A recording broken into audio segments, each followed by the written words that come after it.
irreef gaachanni uummata Oromoo waraanni bilisummaa Oromoo tarkaanfii ilaalessa waraan faashistii PP irraa fudhate jabeessee itti fufee jira. Haaluma kanaan waxabajjii 28 bara 2023 waraanni bilisummaa Oromoo zoonii kibbaa godina Gujii lixaa aanaa Galaanaa ganda Argansaa keessatti ergamtoota Impaayir Itoophiyaa tisuuf uummata Oromoo dararan irraa tarkaanfii fudhatee loltoota 3 battalumaatti ajjeesuun qawwee kemmi 3 irraa ihee danta galii qabsoo bilisummaa Oromootiif oolchee jira. Qaqqaaliiwwan ilmaan Oromoo waraanni bilisummaa Oromoo tarkaanfii isaatti fufuun kalee waxabajjii 27 bara 2023 galgal sa'aatii 12 irraa qabuun tarkaanfii ilaalessa waraan faashistii PP godina Walloo aanaa Arxummaa Fursee iddoo addaa Jaba jedhamuuf fudhateen konkolaataa 3 aleeluun diindu'aaf madoon adabe meeshaalee garaagaraa irraa booji'uun konkolaatallee hojiin al taasisee jira. Loli bilisummaa bakka cufaa finiineetti fuuf oraa bulaa deebanaa injifannoon uummata Oromoof. Waraanni faashistii PP godina Horroo Guduruu Wallaggaa aanaa Guduruu keessatti dargaggoota 5 ajjeesuun beekame. Jaaliraan gameessaa guutuu gabaasa kan akka taanutti isiniif dhiyeessiti. Murni faashistii PP ilmaan Oromoo rasaasaan ajjeesee qabeenyaa saame akkasumas hidhaan qorqalbii cabsee jiilchuun siyaasa impaayiratiif akka jilbeenfatan gochuun ajjeechaa tooftaa taasifatee raawwachaa jira. Akka kanaanis waxabajjii 25/2023 godina Horroo Guduruu Wallaggaa aanaa Guduruu keessatti dargaggoota 5 tikstoonni barcuma Abiy Ahmed rasaasatti roobsuun ajjeesan. Dargaggoonni ajjeefaman kunis maqaan isaanii Warquu Taayyee, Gammee Maammoo, Nagaroo Jabeessaa, Faayisaa Tashoomaa, Eliyaas Tashoomaa kanneen jedhaman yoo ta'u, Eliyaas Tashoomaa fi Faayisaa Tashoomaa kanneen jedhaman obbolaa lameen maatii tokko keessaa lubbuun darbite ta'uun barameera. Sanyii duguggaa waraanni faashistii kun raawwatu Oromiyaa bakka marattuu itti fufuun yeroo dhiyoo kaasee magaalota naannawaa Finfinnee keessatti jabaatee akka jiru odeessi argamaa jiru ni mul'isa. Godina Baashaggar aanaa Liiban Cuqqaalaa keessatti qonnaan bultoota irraa maallaqa guuruun xaa'oo dhorkataa jiraachuu jiraattonni dubbatan. Dabalata isaaf Jaalnadhii Oromoo. Dheengadda jechuun waxabajjii 26 bara 2023 Baashaggar aanaa Liiban Cuqqaalaa magaalaa Adulaalaatti qonnaan bultoota baadiyyaa irraa xaa'oo bitachuuf gara magaalichaa deeman erga isaan qarshii baankiitti galchanii xaa'oo fudhachuu dhaqanii murni biltsiginnaa xaa'oo isinii hin kenninu qarshii argachuu hin dandeessan jechuun qonnaan bultoota boochisaa oole.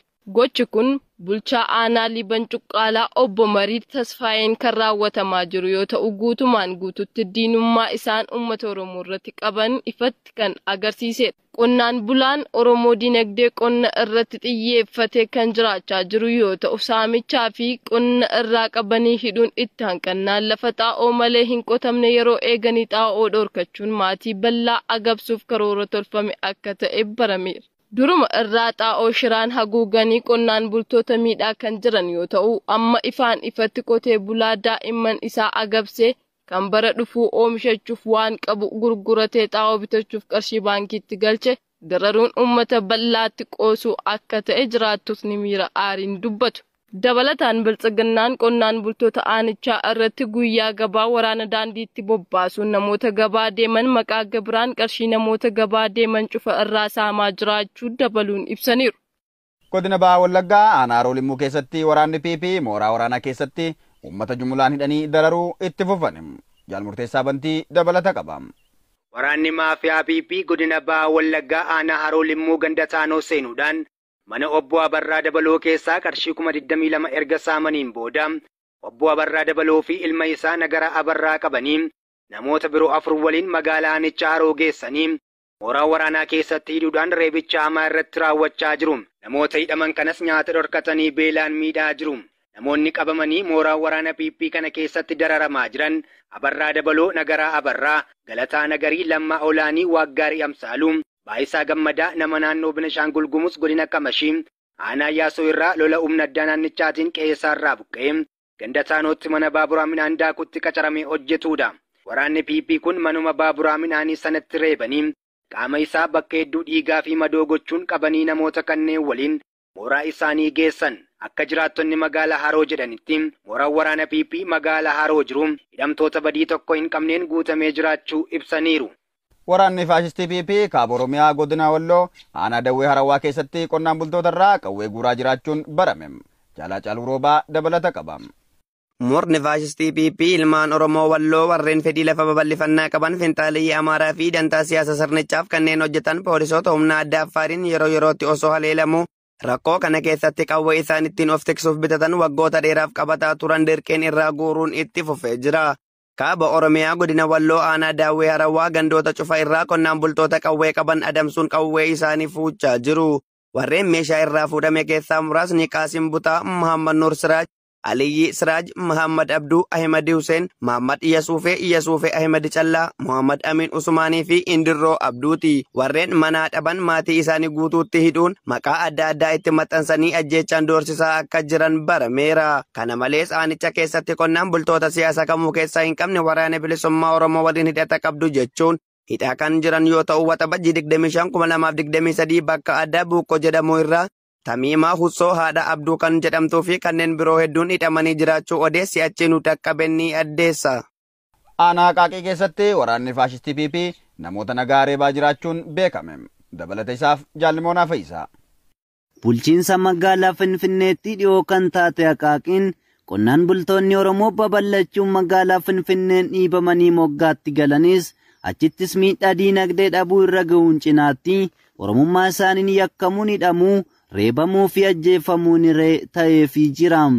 Haaluma kanaan kaleessa waxabajjii 27/2023 aanaa Qaaqii ganda Odaa fi Kattichaa keessatti waraanni faashistii PP ganamarraa kaasuun gaara Kattichaa jedhamu qubachuun uummata shororkeessaa turan.